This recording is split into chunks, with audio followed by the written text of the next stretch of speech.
interest of the United States of America, on the defense of our country, both its military defense and our security, but also interest of the United States of America, on the defense of our country, both its military defense and our security, but also our economic security and the vibrancy of our economy, our sovereignty, and our future. We believe that America should lead the world, and I believe that we are, and we'll have a very good story to tell about that. American leadership, however, should always be on behalf of the American interests. I say this because I think over a period of time in our foreign policy, we lost focus on that. The reality of it is that our foreign policy, first and foremost, must always be what is in the national interest of the United States of America. And determining the national interest oftentimes requires us to make pragmatic decisions. Sometimes in foreign policy, the choices are not between a good choice and a bad choice. It's between two less than ideal choices, and you're trying to figure out which one of these two choices is the one that is best for the United States and least harmful to our interests. And that plays out every single day. That said, we remain the world's sole global superpower, the most powerful country on earth. We have the largest economy. We have the most formidable and powerful military ever known to man, by the way. Our dollar remains the reserve currency of the world. Our language is used extensively throughout the world to transact all sorts of business and many of our engagements. But all of this means very little if that power is not used to protect the people who built it, the people who it is meant to protect. I also remind everybody the United States government is not a charity. We are not here to play social worker. We are here to win. We are here to win on behalf of the American people and on behalf of the national interest, to win for our country, to win for the people of America, to win for the things that are important for our future, and that's what we exist to do. The State Department exists to carry out the foreign policy of the United States, both in diplomacy and in aid, in a way that furthers the national interest and helps the American people. And it's guided every decision that's been made since January of 2025. I'll give you a perfect example in our own Western Hemisphere, an area that this committee and many of its members long argued, as I did, has long been neglected and not been paid attention to. We now have in this hemisphere a coalition of friendly countries, over a dozen, who have aligned to work on not just the issues of security that we all have in common, but also economic prosperity that go hand in hand. It's an amazing story that basically, other than Nicaragua, other than Cuba, obviously other than Venezuela, remains with some challenges, and of course Brazil, although they're in the midst of an election cycle, and to some extent the current government in Colombia as well, at least the president's been problematic. But generally speaking, it is now a region filled with American allies, American-friendly leaders, and an America-friendly direction. Now, obviously, we have to operationalize that into action after 20 years of neglect, in which China and other global powers have intruded in our Western Hemisphere to the detriment not just of American national interest, but to the detriment, in our view, of the people of those countries as well. So these are important achievements, and one that I'm very happy about. I'm also happy about the way we've transformed foreign aid. In any transition, there will be, bumps in the road, but largely speaking, if you think about how those programs that existed in the past were failing us, the old model had to be replaced. And the foreign assistance that remains is being brought under the strategic direction of the State Department. So we're not just providing money, we are also seeking outcomes. It's not just how much money you spend on a program, it's whether you're getting outcomes from it. But it's also being guided with our strategic view in mind. And that means that we are able to provide aid not just all over the world, but specifically targeted at those most in need and those places around the world most important to the national interest of the United States. That will remain our guiding principle. That's been our guiding principle in our reforms. So, we can get into a lot of these details in our questions. The bottom line is that all this and more is a reflection of this belief that I outlined at the outset, and that is that foreign policy cannot be separated from economic policy, from border policy, from energy policy, from any of these other spheres that are critical to our national interest. A country that cannot build ships or produce medicine or control immigration or access vital resources cannot defend its people, cannot defend its interests, and cannot defend its way of life. So our foreign policy continues to be reoriented around the real foundations of national strength. This budget is yet another step, I believe, in that direction. Obviously, the appropriators here will have a huge say on the outcome of what that budget ultimately looks like, as we don't anticipate that for the first time in modern history, Congress will just take up our budget and pass it. We think it'll go through some substantial reforms along the way, and we look forward to engaging you like we did last year to produce what we think is a very good spending bill at that time. So anyways, I look forward to your questions. At least that's what it says here. I'm not sure if I really look forward to your questions. I look forward to probably half your questions. Thank you. Thank you, Secretary Rubio. We will now do a round of questions, 5-minute questions based on order of attendance. And I'm going to start, and I'm going to say thank you for the work you've done with respect to Iran. We all of us that have worked on this for years know how frustrating that is, how difficult it is to work with this regime who've sponsored terrorism, kidnapping, and killed thousands of Americans for the last 47 years. Thank you for doing something about it. I know you and the President are doing all you can to ensure this comes to a close sooner rather than later. I wonder if you could give us at least a brief update on where we are. Well, first let me remind everybody that while I've not been before this committee since, I believe, February, when we briefed on the Venezuela operation, I have appeared on multiple occasions here, both in my role as National Security Advisor and Secretary of State, in both all Senate briefings multiple times, Gang of 8 briefings, Gang of 16 briefings. So we've talked about this topic with some of you in those settings in the past, or you've heard from us. Let me just lay the predicate here, okay? Iran's desire to build a nuclear weapon was going to be effectuated behind a conventional shield. They were going to build for themselves so many missiles, so many drones, so many conventional weapons, including a Navy, that at that point there's nothing you could do about it. What they tried to do is they were going to try to build a conventional shield and hide behind that conventional shield and basically say to the world, if you come and do anything about our nuclear program, we will overwhelm you with missiles, we will overwhelm you with drones, and we will overwhelm you with our Navy, and you will not win. You will not be able to do anything about it. They were seeking that point of immunity, which is why the President chose to act, to deny them that point of immunity. Operation Epic Fury, some of you didn't like it, some of you did, was highly successful in achieving its military objectives, which is dramatically reducing the defense industrial base of Iran, the ability to build these missiles and to build these drones, especially the missiles program, substantially degraded.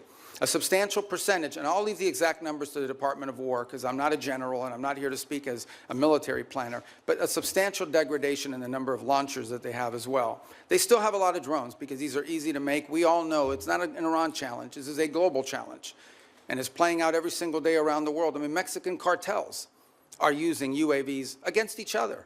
We should imagine at some point may even use it against our interests.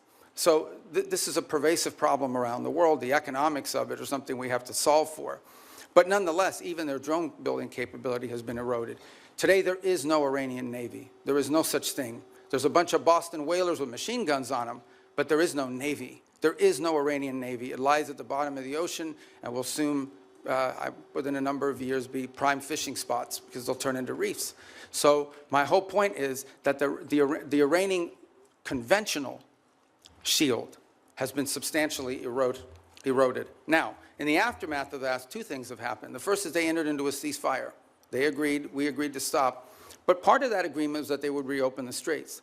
They did not, at which point the President decided, and I think appropriately, we can't have a world in which certainly Iran trying to make jokes that are get through the straits.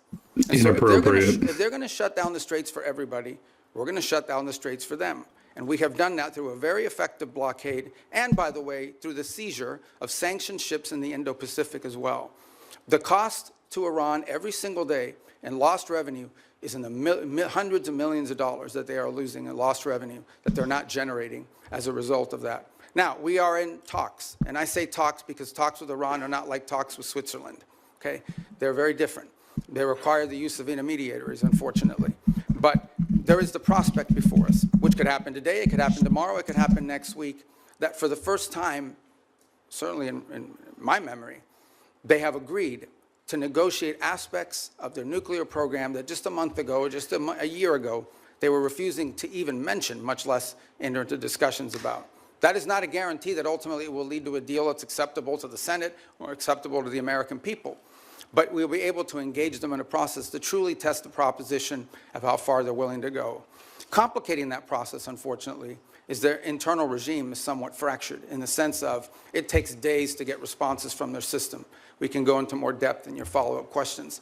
But we're hopeful that something like that could happen in which the straits would reopen, we would enter into a period of negotiations on very specific topics, delineated negotiations. You're talking about his brother-in-law? He got arrested for dealing cocaine. In the hope of reaching an outcome that's acceptable to us and something that they would be able to do as well. If it doesn't work out, then obviously we still have a problem with respect to their nuclear ambitions. But what they won't have is the conventional shield to hide behind any longer. Thank you, Secretary. I'm going to ask one more question. Hopefully, this will shorten as we go around. There'll be more questions, obviously, on that topic. But I know you just got back from China not long ago. Could you give us a quick update on the state of U.S.-China relations? Yeah, look, I mean, China and the United States are the two largest economies in the world, the two most powerful militaries in the world. The Chinese government and the U.S. government have to speak. I mean, it's not a choice here.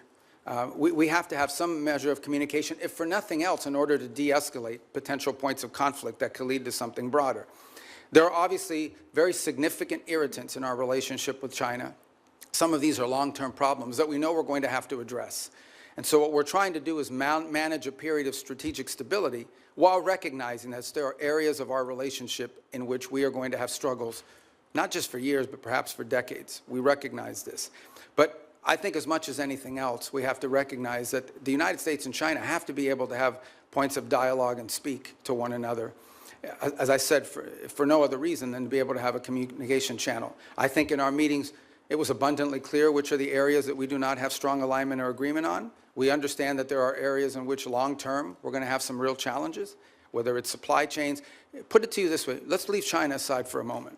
The United States, and I would argue the world, cannot depend on one country for 90% of anything, especially 90% of things that are critical to our economies, not from our weapon systems to our pharmaceuticals. We just can't live in a world in which we rely. Yeah, I mean, what is he? He was 16 years old, probably knew what was going on. I don't like the guy. I mean, listen, they're all crooks. I mean, it really doesn't matter who it is. Every single one of them is a crook. And they're all run by, like I've always said, you've heard me say it a million times, they're run by the billionaire class and the Epstein class and all that stuff. So he does have a nice watch. I think he's got like a solid gold, white gold Rolex on. So you got to give him taste on the watch that he's wearing. On anybody for 90% of what we get in one sole source that could be cut off at any time as leverage against us or punishment or in a time of conflict. And so we are actively searching and have plans in place, and we're implementing these to diversify where we get critical minerals, where we get our supply chain, secure that supply chain. And obviously the Chinese would like to retain their monopoly position in some of these. This is going to be a long-term issue that we're going to have to continue to confront and work on. Work on that continues even while we are engaged in the ability to dialogue and speak to them, because we have to. It's responsible, and we truly have no choice but to be able to do that. It's to their benefit and ours, and I would argue to the benefit of the world, that these two countries are able to speak to one another.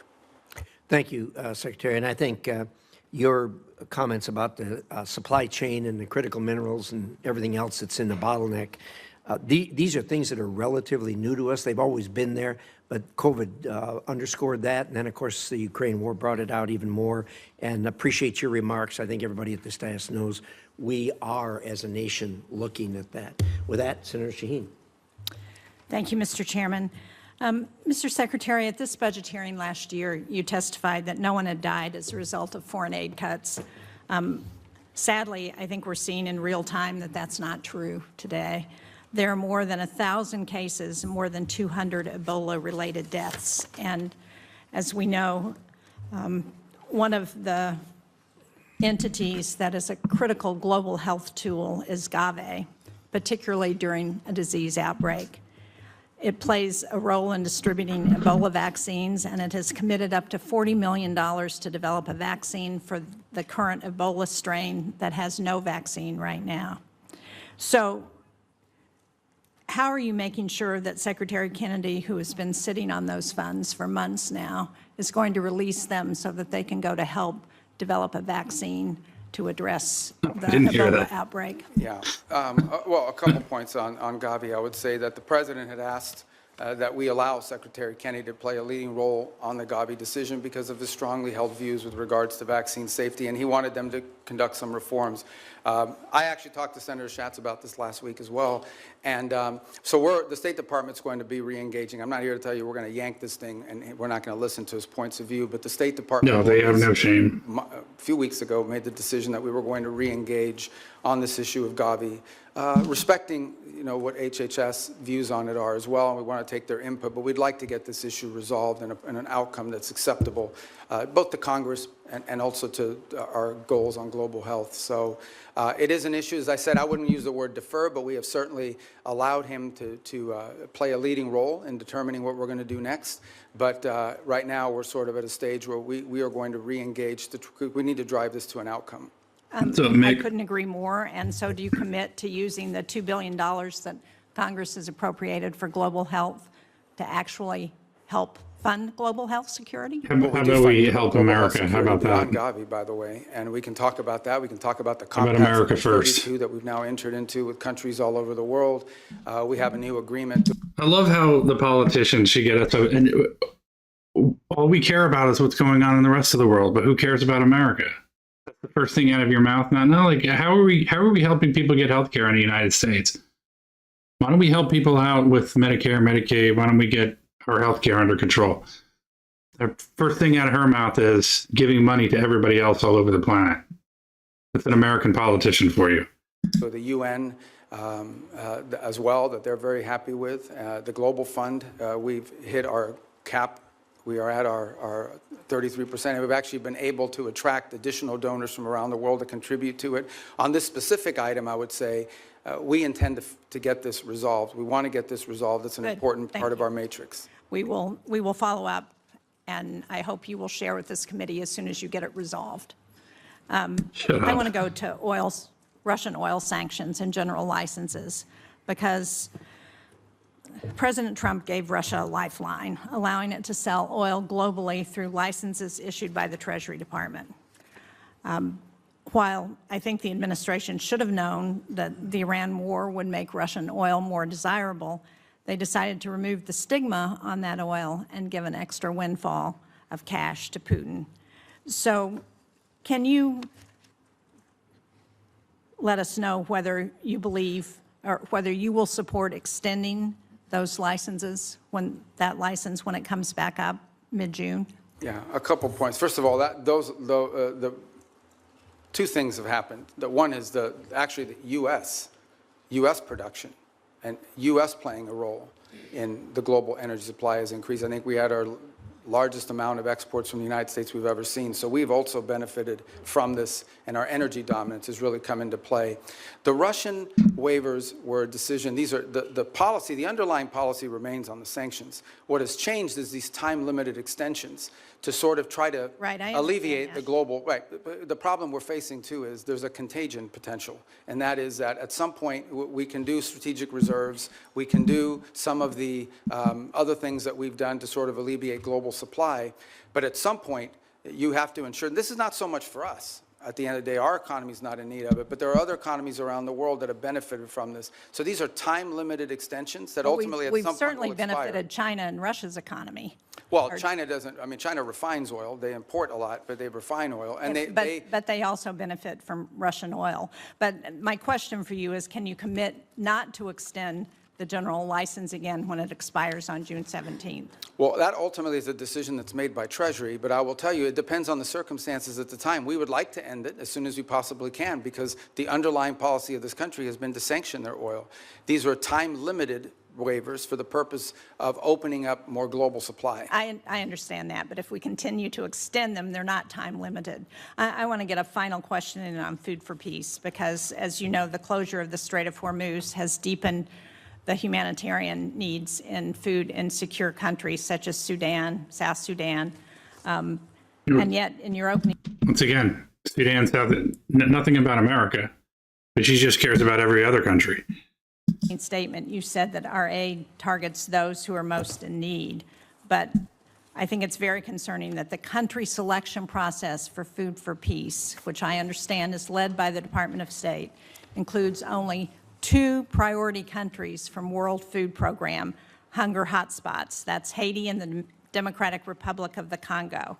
So the question I have is, why are we adding countries that aren't facing acute food insecurity, like El Salvador, Guatemala, and Rwanda? Why are we not helping countries who are facing acute, famine in some cases? Sudan, Gaza, Afghanistan, Nigeria, Syria, Somalia. These are all countries that have humanitarian crises, and yet we're helping countries that don't have acute food Yeah. No, insecurity. so a couple points. First of all, on Gaza, we have spent hundreds of millions of dollars, including after the ceasefire, and providing through the World Food Program and other entities, and we continue to do so. I think if we're not the world's largest donor, I'd be surprised, because it's a massive amount of money that we've provided through those mechanisms of various means. On the point of Sudan in particular, the complication in Sudan, which I wish were different, and we're very involved in this. I mean, I had a meeting on Sudan yesterday. The problem in Sudan has largely not been our unwillingness to provide funds. We are willing to step forward, and we have the flexibility through what we've been able to do with foreign aid to surge up that. It's been distribution. It's been the ability to get that. So as an example, in these conversations we're having between the warring sides, one of the things we're trying to identify is 4 safe spots where people can go receive humanitarian care, assistance, where we can actually have the outside groups, the NGOs, the international organizations that we contract with, have the ability to go in and actually deliver the food without having their trucks hijacked or blown up or their workers killed.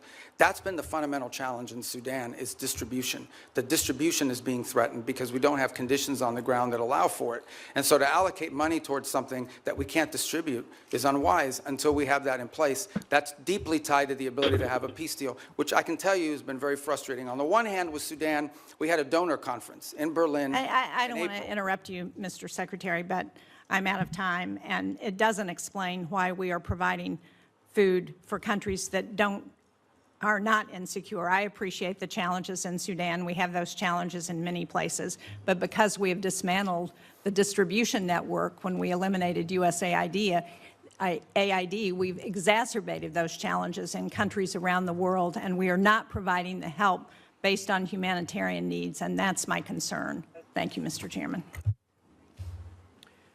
Senator Ricketts. Thank you very much, Mr. Chairman. And Mr. Secretary of State, thank you for being here. Really appreciate it. Good to see you.